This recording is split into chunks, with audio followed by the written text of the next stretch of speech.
नवादा पहुंचे पूर्व सांसद पप्पू यादव ने शहीद चंदन सिंह के परिवारों से मिले और उन्हें सांत्वना। इस मौके पर उन्होंने उनके आश्रित को 50,000 रुपये नगद मदद भी दी और उन्होंने कहा कि हम बिहार और भारत सरकार दोनों से आग्रह करेंगे कि इन्हें उचित मुआवजा और इनके आश्रित को एक नौकरी अवश्य मिले ताकि इनका जीवन यापन उचित तरह चलता रहे। देखें आगे करनी चाहिए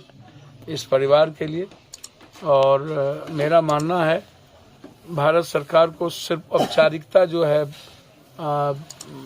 जो नियम है इस मिलिट्री का, आर्मी का, वो उस नियम से अलग भारत सरकार और बिहार सरकार को किसी भी परिस्थिति में इस परिवार के बच्ची के लिए जो उनकी पत्नी है उनके नौकरी की घोषणा करनी चाहिए और भारत सरकार को 2 करोड़ और बिहार सरकार को 1 करोड़ रुपया की घोषणा करनी चाहिए। परिवार का स्थिति आप देखिए आपके सर मैंने देखा, मैं तो पहले मेरा है कि इस गांव के साथियों की जो राय है मैं वो बात आपसे कह रहा हूँ कि नौकरी और ये तो जब आप चुनाव और मीडिया ट्रायल होता है तब आप 5 करोड़ 4 करोड़ डाक बोलने लगते हैं, तब तो सब कुछ आपके पास होता है। आज यदि एक साधारण व्यक्ति साधारण तरीके से शहीद हो गए और जिसको मीडिया ने ट्रायल नहीं किया, लाखों लोग उसके शव यात्रा में थे, तब आपने एक बार भी इस पर चर्चा नहीं की, ट्वीट नहीं किया। इस संवेदनहीनता की प्रकाष्ठा नहीं है। संवेदना नाम की तो की चीज मैं बार बार कहता हूँ। मैं तो रिश्ता को कोरोना में देखा हूँ, बाप ने बेटे को, बेटे ने बाप को, पति ने पति पर, सबके लाश को उठाया, मैंने उसको देखा। उस पर चर्चा नहीं करेंगे, लेकिन चर्चा इस बात की है कि संवेदना इन लोगों के भीतर क्यों नहीं होती, इनके जमीर क्यों नहीं जगते हैं। ये चुनाव में 15 दिन में ही इनको सब बाप दादा क्यों नजर आता है, चुनाव के बाद इन लोगों के लिए कोई बाप दादा, भाई और माँ क्यों नहीं होता है, पिता क्यों नहीं होता है। इतना निर्दयी होते हैं ये पॉलिटिशियन जिसका हिसाब नहीं है। तो मेरा डिमांड जो गांव के समाज के लोगों का डिमांड है, एक है यासना खान से कतरी सराय नारुमुरा शहीद गांव के रोड को मसलन खाना को से इस रोड को चंदन, शहीद चंदन के नाम से करने का इन्होंने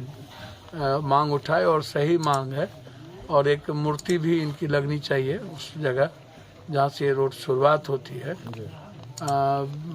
ताकि आने वाले पीढ़ी आजीवन सम्मान के दृष्टि से इस परिवार को भी और उससे सीख भी सके। जहाँ तक सवाल है पॉलिटिशियन के आने जाने का, वो समझिए भीड़ तंत्र, वो कोई ऑफिस बनाने के लिए 12 करोड़ के रुपया तो हो, या उसके कोई वर्कर मरते हैं तब आप जाके कहते हैं कि हम 50 लाख दे रहे हैं, 10 लाख दे रहे हैं। पटना में घटना घटी, एक शहीद हुए तो आपके पास आपसे 1 लाख रुपया भी नहीं निकलता, 10 लाख रुपया भी नहीं निकलता है। तो आंख बंद करके आए तो आपको कम से कम बीजेपी के तरफ से दे देना चाहिए था, ताकि इस परिवार के लोग कुछ दिन उसकी उम्मीदें जगती। और मैंने तो घोषणा ही मैं कर दिया हूँ कि जो भी बच्चे अग्निवीर वाले शहीद होंगे, जिसको कुछ भी नहीं दिया गया है, पेंशन भी नहीं मिलेगा, अन्य चीज भी नहीं मिलेगी, उसको 2 लाख रुपया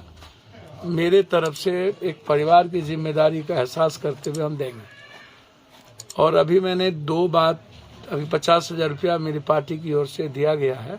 पार्टी के लोग ही मदद किए हैं। और मैंने कहा है कि दोनों बच्चों में से कोई